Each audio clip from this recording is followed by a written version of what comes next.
So there'll be two of you. Hi, Robert. Hello. Are you both Stevenage Central congregation? We're both living in Stevenage, yeah. Yes. Okay. Fine. Thank you. Fire away. No worries, but how you been anyway? You've had a good day? Yeah. Haven't achieved as much as I wanted to today. So I've still got things to do, but I'll do them after this call, I guess. Okay, then that's fine. Do we start? I know we did talk about the one about spiritism and the one about Jehovah's name in the Christian Greek scriptures. Do we start with that one first? The one about Jehovah's name.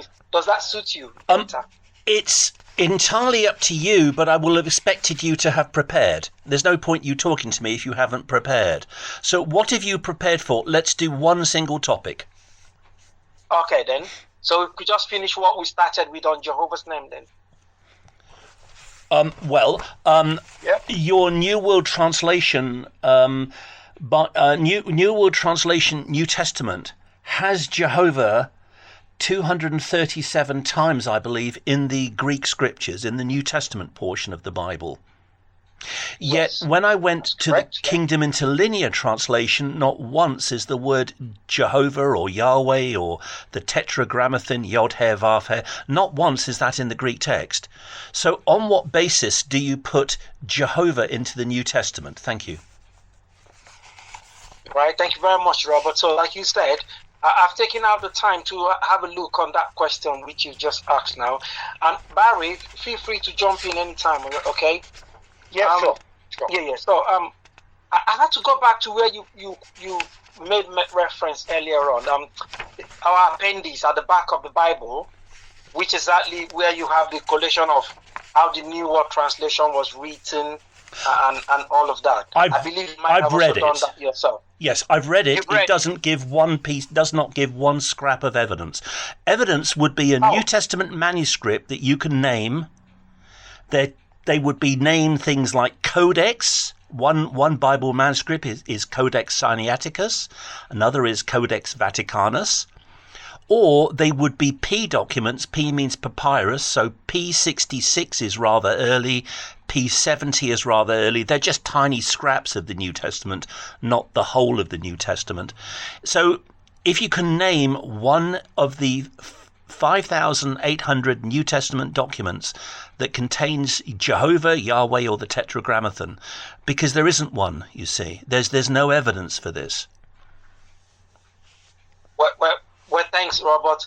But as Jehovah's Witnesses, I must say the answer to this question which you've asked me, from all the check that I've done, is solely based on what is written at that appendix as well. Well, it doesn't address the issue that I'm asking. What primary source evidence can you give me that the New Testament text from Matthew to Revelation has Jehovah in it? Let me give you an example. Here's an occurrence in your Bible at Matthew 1:11, I think it is. No, I'll have to actually find the reference. Sorry, you go ahead. That's fine. Anyway, so what I would say... You're right, Robert, that there aren't any manuscripts that have Jehovah's name in it, but you obviously understand why that's the case, because they all date back late. They're not the ones that are the originals, are they? So do you believe sometime afterwards? So you believe the New Testament has been changed? It's been corrupted. It's not the same as when it was originally written. We believe that the manuscripts that are the thousands that are in existence today were all made 2 centuries after the originals were composed, and so there was an effort on the part of the churches to change what was originally written. What evidence do you have for that? What evidence do you have that the churches changed the manuscripts? And as for documents being late, most of them would be around, yes, later, but P66 and P70 would be somewhere around 100 AD, although they're only tiny scraps of, I believe, John's Gospel. Mm-hmm. In just quoting from our appendix, in the mid-20th century, very old fragments of the Greek Septuagint. That's not the New Testament.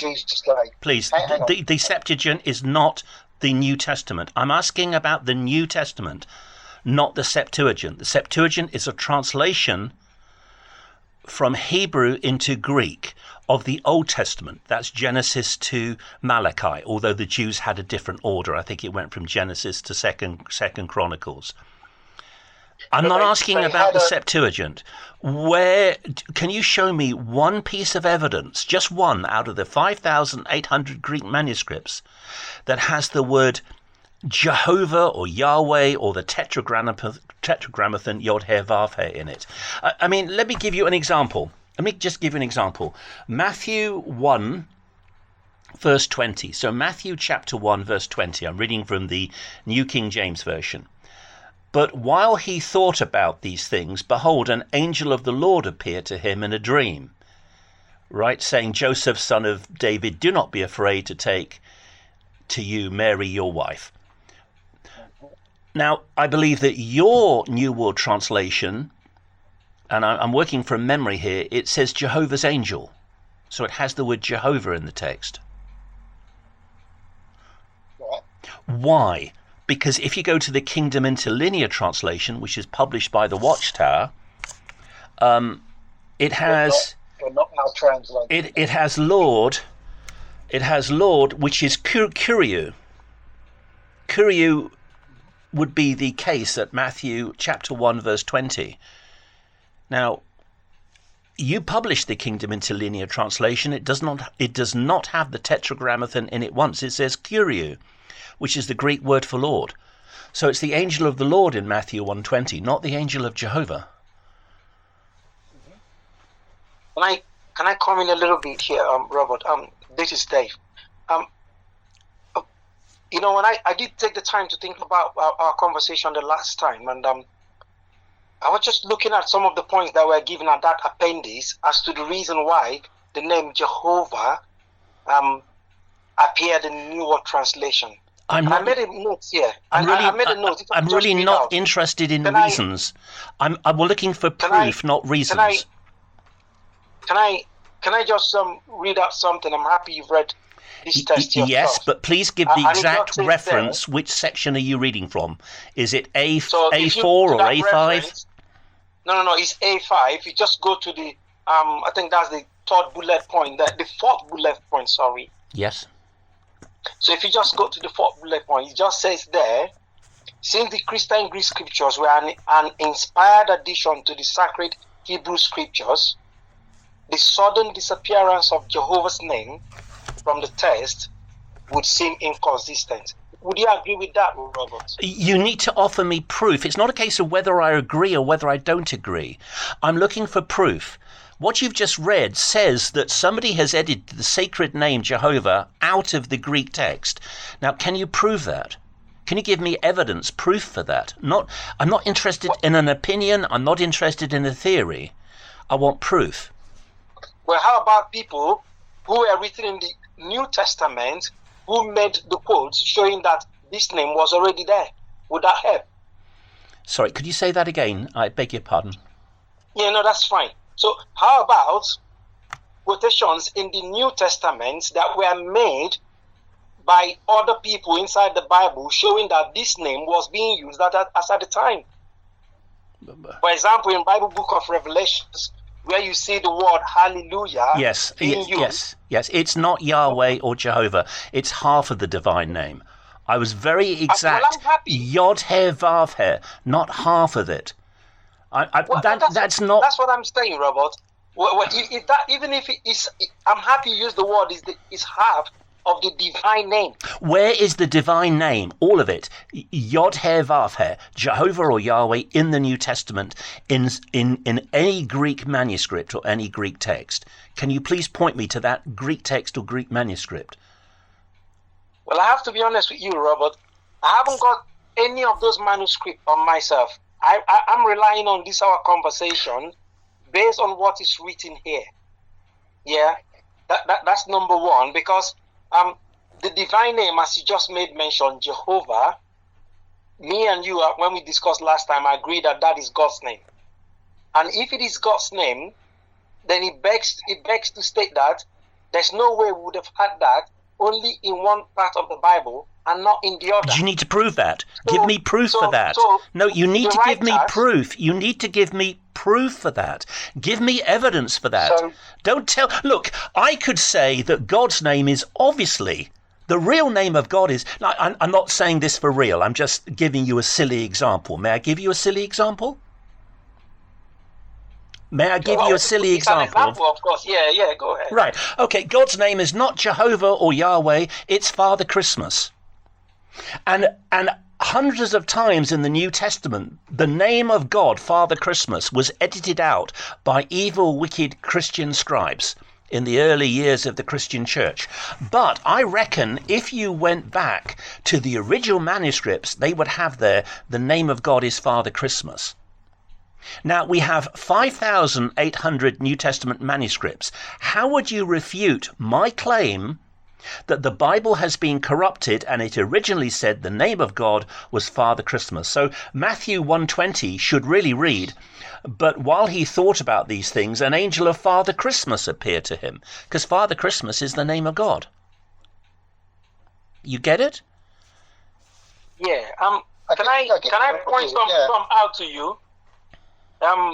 If you, I'm happy you've read this yourself. So if you look further down on that appendix, you're going to find where it talks about some works like the Codex Alexandrinus.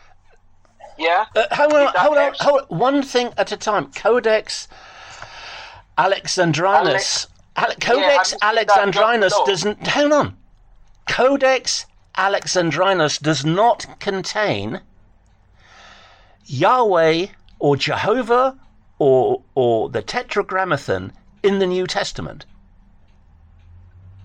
It does not even contain it in the Old Testament. But what it has in the Old Testament, in a few places, is where the Tetragrammaton would have been used in the Hebrew text. It's summarized as either KC or KY. Well, you see, that's it. So you notice there, it just says Lord. Lord, see, it's a summarized form of Kyrios. Can I just say, Robert, when you think of the word Lord and you read the sentence before the Lord, does that make sense that this is the divine name that was originally placed on that place? Does that not make sense? When you read the sentence that follows the word Lord, does that not just begs to say that this is the divine name? The Lord was not what was originally there.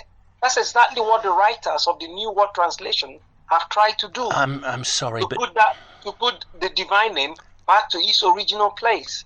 Prove that the divine name was in the New Testament text originally, and it's been removed. Prove that to me. Give me evidence to prove that. Don't tell me theories, because I could tell you a theory that you're wrong about God's name. It's Father Christmas, and Father Christmas was in every New Testament document, and it was taken out in the year 90 AD. Corrupt Christian scribes began to remove Father Christmas from the New Testament, and they put Kyrios, Lord, in, but it should read Father Christmas. And the Hebrew Bible is also corrupted. Where it says Yahweh, it really means Father Christmas, because Yahweh is the summary of the name Father Christmas in Hebrew. That's the real name of God. That's just a theory. It's a ridiculous theory. But the way to refute any theory is to say, can you show me evidence? Look, I think it's obvious that the pair of you have not done any preparation at all for this. I think it's best to let the issue drop. As I say, Codex Alexandrinus is dealing with the Old Testament, where KC and KY are used as a summary form for kurios, which is a substitute for the divine name, it's irrelevant to my issue because I'm talking about the New Testament. Could we talk about a completely different issue if you have prepared for it? Lesson 24, paragraph 3, because I think there's no point in discussing this any further. You have not prepared. Well, so you're talking about the subject of Spiritism now? Yeah. I think we should totally drop the New World Translation and why is Jehovah in the New Testament, because we've discussed it twice and you have not prepared, and you haven't prepared and you can't discuss it. So I'd rather drop the issue because I think we're going nowhere on it. I would have expected you to have thoroughly researched this topic and to be able to show me one New Testament document at least, or 2 or 3, that contained the word Jehovah, and you haven't. So I don't think there's any point in continuing. Yeah, that's fine. Well, before we go, can I just add before we move over to what you just talked about? First and foremost, I cannot on my own bring about any other thing that is written apart from what is referred to in that appendix. I haven't got that authority. What do you mean you don't have that authority? What do you mean you don't have that authority? There are libraries all over the world you could have gone to. You could have gone to the we had this conversation on Wednesday, and I do not know whereas, because I believe that the writers of the New World Translation, they've made more thorough research than I would have done on my own. Who are the writers? You've mentioned the writers of the New World Translation. Who are the 5 writers of the original 1950 edition of the New World Translation? Well, I do not know who these people are. I'll tell you. I'll tell you. It's Frederick W. Franz, Nathan Homer Knorr, Hayden Covington, Schroeder, and there was a Greek guy whose name I can never pronounce. It's either Ganges or Ganges. He was a natural Greek speaker. He wasn't trained in ancient biblical Greek, but he was a modern Greek speaker. Those were the 5 translators of the New World Translation in 1950. Well, I wouldn't know where you got those names from, because it does state clearly from Raymond Franz. The Bible, their names were never written there. You've asked me a question, so let me respond. I got it from 2 sources, from Raymond Franz, who was on the governing body of Jehovah's Witnesses and was the nephew of Fred W. Franz. He named the 5. Part of it also came out at a court trial in Scotland in 1954 called the Douglas Walsh trial, where Fred Franz flew to Scotland and defended a Jehovah's Witness who refused to do military service in the British Army. So Franz flew to Scotland and he was cross-examined for a long time in the witness box, and it came out that he was the head translator of the New World Translation. I don't like talking about a topic where clearly you haven't done any research. I would have expected you to have said, look, Robert, I'll get back to you in the new year, January or February next year. Give me 3 or 4 months. I would have expected you to go to universities. The Bodleian Library has lots of manuscripts. There's the Bibliothèque Nationale in Paris, which has lots of manuscripts. I would have expected you to have done some serious research, and you clearly haven't. So I don't think there's any point in having a discussion on this topic any further. We've discussed it twice. My rule is really to do a topic once. Are you familiar with Lesson 24, paragraph 3 on Spiritism? If you're not, there's no point in discussing it. But if you are, would you be willing to discuss that? Well, I've got a copy of it here. I'm happy to discuss it. It all depends on what you want to talk about there with me. Lesson 24, paragraph 3 on page 99. It's your book. It's Enjoy Life Forever. I found this particularly interesting. I've got it here. Okay, shall I read it or do you want to read it? You go ahead, that's fine.